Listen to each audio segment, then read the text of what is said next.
Marx e Engels. Marx e Engels escreveram um livro fantástico que eu acho que todo mundo, mesmo para criticar o Marx, é importante lê-lo. É um livro fininho. Por quê? Porque mudou o curso da história. Para alguns para o bem, para outros para o mal. Eu não vou nem tecer minha opinião aqui. Mas que o Marx é genial, você não pode discordar. Revolução Russa, por exemplo, que mudou o panorama mundial, se dá por conta do escrito desses dois, Marx e Engels.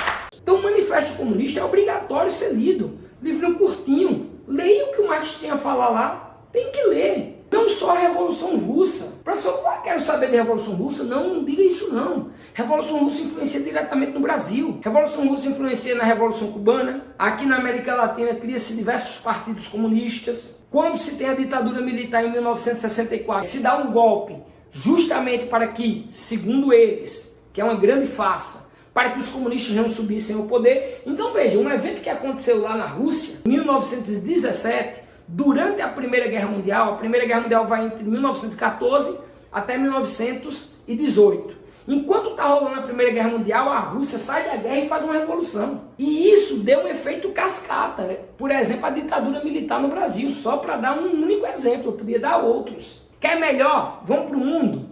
O mundo ficou dividido em dois blocos pós Segunda Guerra Mundial. Lá na frente, a Primeira Guerra vai de 1914 a 1918. A Segunda Guerra Mundial vai de 1939 a 1945. Quando os aliados ganham do eixo, os aliados Inglaterra, França, Estados Unidos e Rússia. O eixo Tóquio, Berlim e Roma. Japão, Alemanha e Itália, onde tinha os regimes totalitários que a gente vai estudar na última aula. Foram derrotados pelos aliados que representavam a democracia, seja a democracia burguesa, seja a democracia socialista. Veio tanto o bloco capitalista, Estados Unidos, Inglaterra e França, sobretudo, os principais, e o bloco soviético, a União Soviética, destruíram o totalitarismo. Nesse momento eles lutaram juntos. E depois o mundo ficou dividido, numa disputa entre socialistas e capitalistas. Ora, Marx não é importante? Você está maluco? A corrida espacial, a corrida armamentista, a crise dos mísseis em Cuba, tudo isso começa, eu vou ser ousado dizer isso, a partir de um livrinho desse tamanho chamado Manifesto Comunista. Então leia, é rápido. Mesmo que você não goste de Marx, eu não leio só o que eu gosto não. Então vamos ver aqui e compreender um pouquinho do Marx e Engels. Veja, o poder político, sendo a política uma atividade da natureza humana, pertence à categoria do poder do indivíduo sobre outro indivíduo. No caso do poder político, não se trata do poder dos seres humanos sobre a natureza. Percebam que aqui Marx e Engels já discordam, por exemplo, lá de Russell, mas em relação ao poder político. Segundo Marx e Engels, olha o que eles falam. O poder político, propriamente dito, é o poder de uma classe para a opressão de outra. O que é o poder político em Marx e Engels? É o domínio de uma classe sobre outra. Daí, eles defenderem a luta de classes. É muito comum você ouvir a turma mais à esquerda dizer assim: paz entre nós, guerra entre as classes. Porque eles defendem um mundo que não existe classes, ou seja, não existe domínio de uma classe sobre outra. Para Marx e Engels, o poder ele perpassa pela história. Na Idade Média, por exemplo, você tem o poder da igreja, né? Você tem o clero, você tem os nobres, você tem a igreja, a nobreza e a plebe ali, né? Que eram os servos. Você tem os senhores feudais e os servos, do ponto de vista econômico. Então você tem uma classe que tem o poder sobre a outra. Uma classe que vivia do trabalho de outra classe. Na Idade Moderna não vai ser diferente. A igreja perde um pouco o poder, nós temos os estados absolutistas, mas nós temos a nobreza e a plebe. Se você na Idade Média tem os senhores feudais e os servos, lembrando que a igreja está acima de todos eles, na Idade Moderna você tem a nobreza e a plebe. E a plebe estão todos, inclusive a burguesia. Fez uma revolução, ou fez revoluções, e tirou a nobreza do poder em diversos países do mundo. Na Idade Contemporânea não foi diferente. Você pega a Revolução Francesa para estudar, por exemplo, você vai ver que no primeiro momento da Revolução, Robespierre grande líder da Revolução Francesa, os jacobinos, vai ter uma visão diferente da Revolução. Vai querer propor igualdade, sai guilhotinando a turma. E aí os seus adversários políticos aproveitam disso, inclusive ou ganharam mais poder político do que ele. Robespierre tem uma perspectiva já naquela época, por exemplo, de assistência previdenciária. Aposentadoria, por exemplo. Já naquela época se falava, olha com isso eu estou falando na Idade Moderna. Mas só que os girondinos tomaram o poder. Fizeram uma contra-revolução e a burguesia subiu ao poder na França. E não só na França, nos Estados Unidos, quem ficou no poder depois que expulsaram os ingleses foi a turma que tinha o capital, que tinha recursos. Era a burguesia nascente daquele momento. Com a Revolução Industrial na Inglaterra, quem ficou com o poder no parlamento, quando tirou-se o poder da rainha, ou melhor, o poder da monarquia, não foi a plebe camponesa, a alta burguesia que estava ascendendo socialmente naquele momento, ou seja, a detentora do capital. E hoje, então, segundo Marx e Engels, o que nós temos é o domínio de uma classe sobre outra, que agora mudou o nome. O dono do capital, que nós chamaremos de burguesia, aqueles que têm o capital, que não trabalham, que exploram a força de trabalho do proletário. Eu vou dar uma dica aqui para vocês muito importante. Tem que entender que quando fala-se em trabalhador e em proletário, que a turma tem uma dificuldade imensa de entender isso. Quando Marx fala de trabalhador, é todo aquele que vive da sua força de trabalho. Vou dar um exemplo aí, você pode ser um professor universitário, no meu caso, professor do Instituto Federal, ou um médico, sei lá, bem sucedido, ou um advogado, sei lá, tem muitas profissões que se ganham muito bem. Mas se você vive exclusivamente da sua força de trabalho, você continua sendo proletário. Mesmo que você tenha 2 carros, 4 casas e etc. Ainda assim é proletário. Você não vive da exploração da força de trabalho dos outros. Você não está na classe burguesa. Tem gente assim que é pobre e diz, eu sou burguês. Me dá uma pena. Burguês é o dono do capital. Você tem capital? Se tem, é burguês. Se você vive da sua força de trabalho, você é proletário. Agora, dentro do proletariado, no capitalismo de hoje, nós temos diversas. Você tem classe A, B, C, D, E. Você tem diversas. Tem quem está abaixo da linha da miséria, mas todos em uma mesma categoria. Aqueles que vendem força de trabalho, ou seja, trabalhadores. Olha, a grosso modo, guardada as devidas proporções do que eu vou dar como exemplo agora.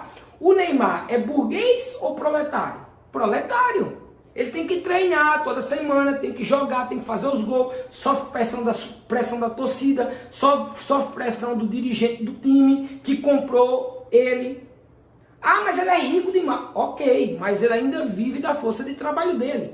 Guardadas as devidas proporções, mesmo ele sendo mega, acho que multimilionário, eu acho, o caso do Neymar, ainda assim ele é um exemplo de proletário, de trabalhador. Só que, logicamente, quem está numa situação melhor como a do Neymar, nem como a do Neymar, alguns médicos ou mesmo professores universitários, não se identifica como trabalhador, não. Ele já se acha burguês. Porque ele anda num carro bom, dividido em 60 vezes, porque ele tem casas boas, com piscina dividida em não sei quantas vezes, se acha burguês. Não é, porque ele vive da força de trabalho dele.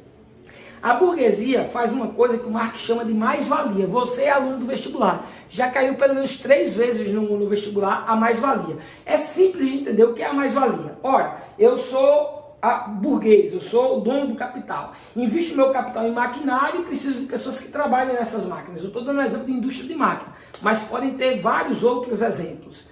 E quem é que gera a minha riqueza? Os trabalhadores. Com quem fica a maior parte da riqueza? Comigo, que não estou trabalhando, que não trabalho, mas que sou dono do capital, que faço o capital crescer através da força de trabalho do outro. Esse lucro que o capitalista ou o burguês tem sobre o trabalho do outro chama-se mais-valia. É ganhar a partir da força de trabalho do outro.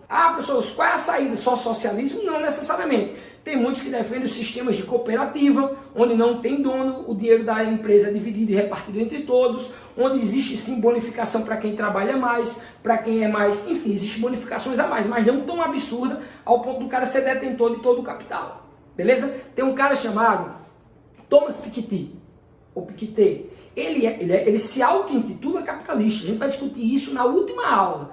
Quando a gente discutir conceitos como liberalismo e neoliberalismo, ele faz uma grande crítica ao acúmulo de riqueza da alta cúpula da burguesia.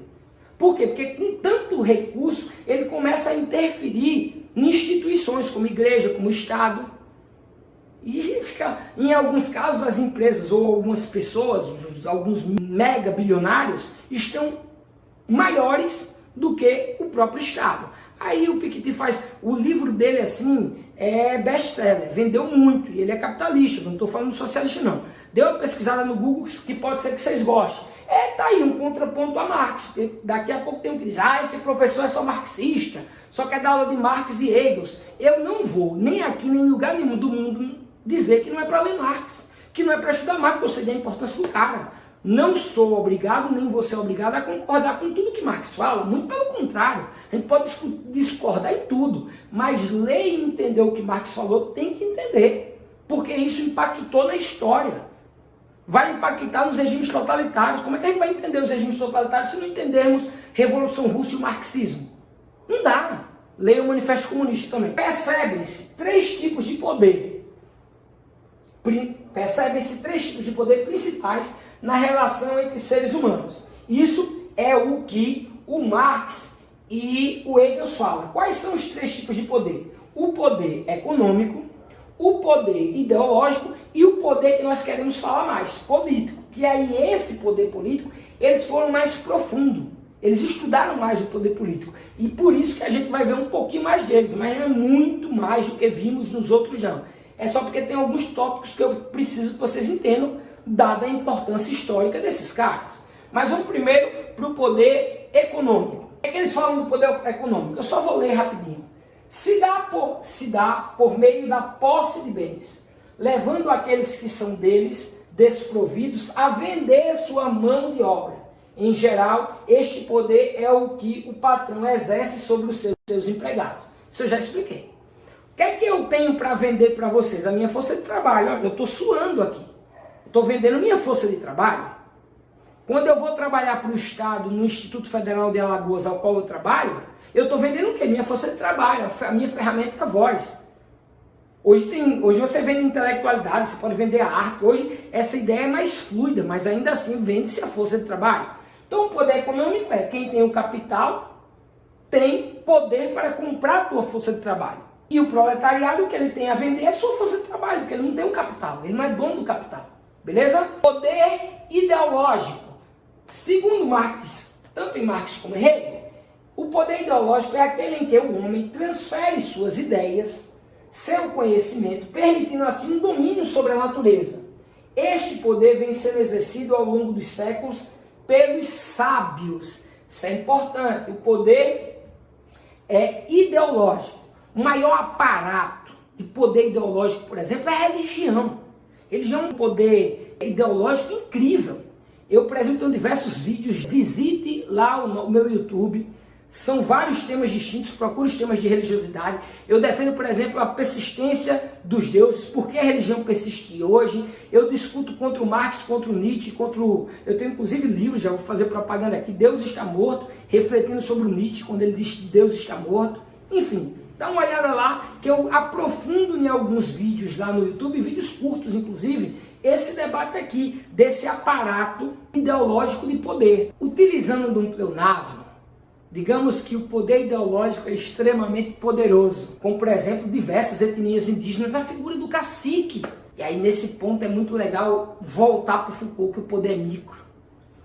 Imagina o poder do cacique sobre a sua tribo, porque é ele que conhece das ervas.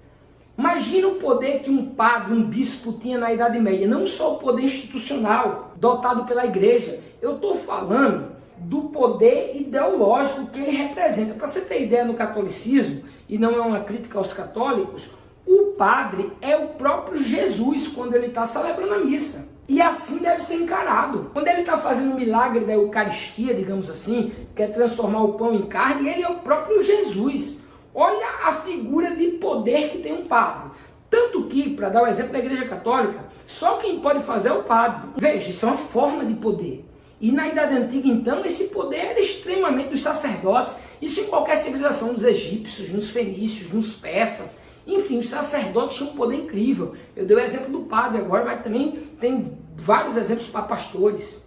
Não só, vamos para a Idade Contemporânea, sair da Idade Antiga e pular, avançar para a Idade Contemporânea. Imagina o poder dos cientistas e dos intelectuais. O poder intelectual, o poder que era exercido pelos sábios, que hoje é exercido também pela religião, também pelo cientista, pelo intelectual, que outrora foi exercido pelos sacerdotes, é muito importante e, repito, é o poder ideológico. Vamos passar para o próximo poder, o mais importante para essa aula, que é uma aula sobre filosofia política, o tal do poder político. Vamos para o poder político. O poder político é aquele que possui os instrumentos necessários para exercer a força física, tais como armas e toda espécie de potência. É o poder da intimidação, do constrangimento, no sentido mais exato da palavra. Isso aqui é extremamente importante para compreendermos a definição de poder político, tanto em Marx como em Engels. Vejam, por exemplo, se houver desobediência a alguma lei, o governo tem o poder de chamar a polícia para autuar, para prender, para tolher a liberdade da pessoa. Isso é uma forma de poder político. É um exemplo puro de exercício de poder político. Se houver resistência, por exemplo, o Estado, o governante, a polícia, pode exercer a força física, inclusive utilizando armas, seja de choque, seja o cacetete para agredir mesmo, seja as algemas para prender, enfim, é um exemplo de poder político. O policial vai usar suas armas para fazer cumprir o que lhe foi ordenado, que é prender, porque um governante disse que tinha que prender, porque o cara resistiu ou desobedeceu às leis. Vejam então a importância da compreensão do que é o poder político e como ele pode ser exercido através da força física. É como se, pessoal, a sociedade desse ao Estado o direito de dirigi-la. E aí a grande pergunta é quando, em que momento a humanidade pegou a sua liberdade e deu a um terceiro, vamos chamar o Estado de um terceiro, disse assim, tá bom, pode criar leis para mim, pode me governar. Quando aconteceu isso? Os contratualistas vão discutir. Vão dizer que foi através de um contrato social, mas espera para a aula da filosofia da modernidade. Agora, a gente já avançou um pouquinho porque a gente está no Marx, mas eu quero que vocês entendam que para o exercício do poder político pode-se usar a força física. Por isso que o poder político é tão importante e tão, mesmo sendo pleonasmo, tão poderoso, tão eficaz. Porque a sociedade permite, legitima que o poder político use inclusive a força física para fazer valer as leis, a ordem e etc. Então percebam, o poder político é considerado o poder supremo. Daí a gente vai estudar mais ele. O uso da força física passa a ser legitimado. Veja o tamanho do poder político. Por isso nós chamamos ou dizemos que o poder político é esse poder supremo, ao qual todos os cidadãos estão submetidos. Pode usar força e beleza, inclusive comigo. Todo mundo está submetido. Nós bem sabemos que na teoria é uma coisa e na prática é outra. Nem todos estão de fato submetidos ao poder político. Sobretudo para a gente que vive no Brasil, sabe como funcionam as carteiradas, né? De quem tem o poder econômico, enfim. Mas aqui nós estamos falando teoricamente do poder político. O poder político é considerado o poder supremo. O uso da força passa a ser legitimado. E todos os cidadãos estão submetidos a esse poder. Então veja o tamanho, a dimensão do poder político. Segundo Marx e Engels. São características do poder político. Nós temos 3 características que a gente vai discutir aqui do poder político. Quais são as principais características do poder político? A primeira delas, exclusividade do uso da força. O uso da força, teoricamente, é exclusividade do poder político, de um agente público, do Estado.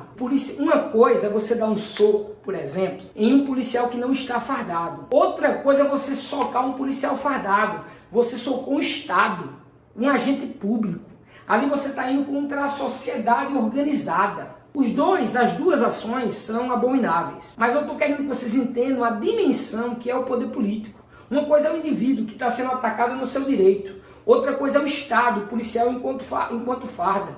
Uma coisa é você encontrar um professor na rua e agredir ele. Outra coisa é em sala de aula, um jovem agredir o professor, dá comoção nacional. Não só isso, é uma outra coisa, porque é um ataque direto à ordem vigente, ao Estado. Então veja, a exclusividade da força é para esses agentes do Estado, que têm autorização de usar força física em qualquer indivíduo que desobedeça às leis, e não siga as leis vigentes. Isso tudo sendo legitimados, ou legitimado, desculpem, pela sociedade. Então a sociedade legitima o uso da força pelo Estado, desde que por pessoas autorizadas. Isso é poder político. Uma das características é a exclusividade do uso da força. Vamos ver o próximo. A universalidade é a capacidade do poder político decidir por todos os cidadãos. Lembremos que todos os cidadãos ficam submetidos ao poder político, inclusive legitimando o uso da força. Nós vimos agora, no exemplo anterior, da exclusividade da força. E a universalidade.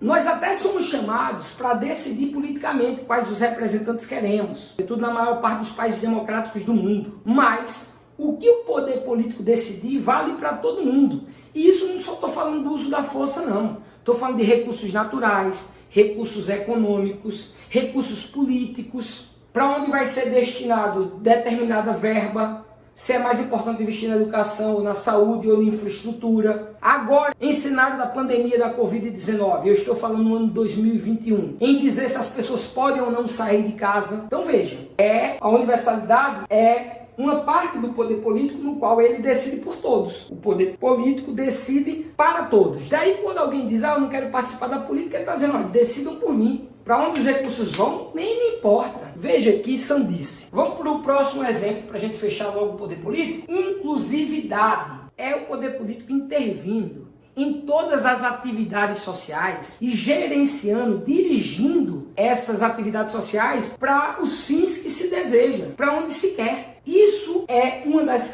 características próprias do poder político. E isso se dá por meio das leis, das normas, ou para políticas específicas, para grupos específicos da sociedade. Vou dar um exemplo para explicar isso que eu estou dizendo, de leis específicas para grupos específicos. Desde algumas boas, como por exemplo as leis que enxergam os deficientes físicos, ou que têm necessidades especiais, para não falar deficientes físicos. São leis especiais, porque leis iguais para os iguais e desiguais para os desiguais. O Estado tem como premissa, o poder político tem como premissa tratar os desiguais de maneiras desiguais. Isso se dá positivamente, por exemplo, quando um cadeirante precisa circular nas calçadas. As calçadas têm que estar adaptadas também para os cadeirantes, inclusive com rampas. Essa lei não é importante? É. E é uma lei específica para um determinado grupo. Como também tem leis para determinados grupos que são extremamente nocivas ao grupo. Os gays, ou os LGBTQI, até pouco tempo atrás, me perdoe se eu não falei a sigla certa, quem for LGBTQI+, eu peço perdão, mas o exemplo vai ser sincero de coração, não podiam doar sangue se dissessem que eram gays. Vejam que loucura, como se o sangue deles fosse sujo, ou melhor do que o nosso. Como assim? Isso é um absurdo. Isso é um absurdo. Como eu já dou minha opinião também aqui, porque eu não deixo de dar minha opinião. Casamento gay, por exemplo, casamento homoafetivo, que a religião não faça, ok, porque o Estado, o poder político tem que respeitar a liberdade de credo religioso. Então não tem que obrigar as igrejas a casar casais homoafetivos, não. Mas só que o Estado não pertence a nenhuma igreja.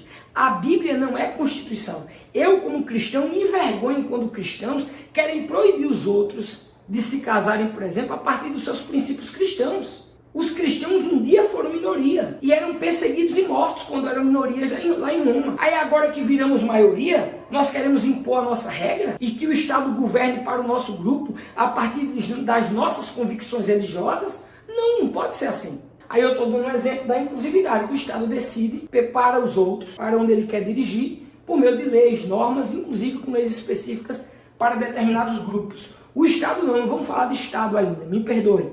O poder político. Onde eu falei Estado, leia-se o poder político. Bom, caminhamos para o fim da aula. Veja, isso é extremamente importante. Vou ler rapidinho, depois eu explico. Ainda que o uso da força física exclusiva do Estado, agora eu estou falando do Estado, mas o Estado ele é um conceito bem moderno, certo? O Estado propriamente dito, modernidade. Essa noção moderna de Estado a partir da modernidade, com o advento do absolutismo, da monarquia absolutista, ou Estado absolutista, quando os reis subiram ao poder. Então hoje, por exemplo, você tem documento para dizer que você nasceu, você tem documento que morreu, você tem documento de casado, hoje você tem um Estado. Mas eu precisaria de mais tempo para falar sobre o Estado, nós teremos muito tempo nas próximas aulas. Mas vamos lá. Ainda que o uso da força física exclusivo do Estado, leia-se, exclusivo do poder político, mas quem está falando aqui é Marx e Engels logo, eles já estão falando na contemporaneidade, por isso que eu falo Estado. seja uma condição necessária para o funcionamento da ordem nas sociedades, me perdoe, faltou S, ela não é suficiente para a legitimação e manutenção do poder. Para além da força, o Estado ou o poder político tem que ter o consentimento daqueles que obedecem para ter legitimidade. Para o poder político ter força, ele tem que ter o consentimento dos cidadãos, da sociedade. A grande pergunta que eu vou deixar para você no fim dessa aula é: em qual momento os homens abdicaram das suas escolhas privadas, individuais, da sua liberdade e concedeu ao Estado essa legitimidade de criar regras para mandar neles ou para organizar a sociedade? Em que momento? Vamos ver lá na modernidade com Rousseau, com Hobbes e com John Locke. Cada teoria supimpa para esse debate. Aguardo vocês lá na aula da modernidade. Continuemos. A história da humanidade caracterizou-se pela multiplicidade de fundamentos que legitimam o poder. Não só tem uma forma de Estado, uma forma de poder político. São várias. Essa multiplicidade de possibilidades de exercício de poder se dá dessas formas aqui, ó. Algumas delas, estou trazendo como exemplo.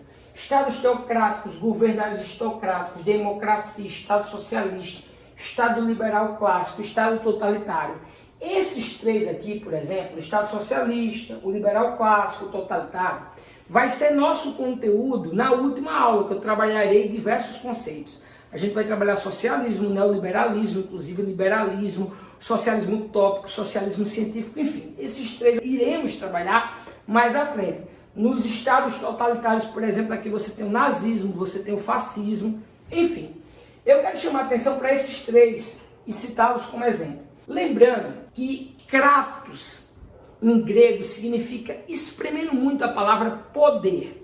Então, toda vez que eu tiver à frente uma palavra e depois cracia, significa poder de algo. Por exemplo, estados teocráticos. Teo significa Deus. Kratos vem de kratos, cracia, poder. Ou seja, poder de Deus. Teocracia, ou estados teocráticos, estado que tem como poder Deus. As teocracias podem ser representativas e não representativas, tem que ter cuidado. Vamos dar um exemplo? As representativas, os reis absolutistas da Idade Moderna. Eles se auto-intitulavam representantes de Deus na Terra. Era como se Deus tivesse dado poder a eles. Eles fossem escolhidos do próprio Deus. A voz deles era a voz de Deus. Então é um exemplo de uma teocracia. Pode usar a igreja na Idade Média, o Papa, Pedro, o apóstolo, o pai dos apóstolos, como o poder da infabilidade papal. O Papa nunca erra, é um dogma da Igreja Católica, lógico que isso é mais profundo, não é um exemplo tão raso e superficial como eu estou dando, mas é um exemplo de teocracia. E tem a teocracia não representativa. E os egípcios, o faraó no Egito Antigo, ele era o próprio Deus. As pessoas viam no faraó uma divindade. É um exemplo de uma teocracia, do poder de Deus na terra, no caso dos egípcios antigos, do Egito Antigo. Outro governo aristocrático. Os melhores. Crático, de cracia, o poder dos melhores. Aí tem vários exemplos de aristocracia. A Roma. Quando os patrícios governavam Roma, é um exemplo de aristocracia. Eles se auto-intitulavam os melhores e eram tratados como melhores. É um exemplo de poder aristocrático. Aqui no Brasil, assim, guardadas as devidas proporções, a gente teve, por exemplo, a política do café com leite, ali os cafeicultores, os grandes produtores de leite que mandaram durante muito tempo no Brasil, quando revezava-se o poder entre Minas Gerais e São Paulo representando o café, Minas Gerais com vasta produção de gado, assim, chamava-se política do café com leite. É um exemplo forçado aí de aristocracia, onde quem governa os melhores, porque nas aristocracias, geralmente, governa-se para o benefício de si próprio, ou melhor, de um grupo, não é o governo de uma pessoa. E democracia. Democracia vem de demos, significa muitos, no grego muitos, e cracia, poder, o poder na mão de muitos. A democracia pode ser representativa e não representativa. Na Grécia, por exemplo, era uma democracia não representativa. Os próprios cidadãos votavam em tudo, de forma direta. E era uma democracia excludente. Tirava as mulheres, os escravos, que era a maior parte da sociedade grega. A que nós vivemos hoje são democracias representativas. Nós, de forma democrática, os muitos governam, elegendo seus representantes que vão os governar durante um certo período de tempo. Beleza?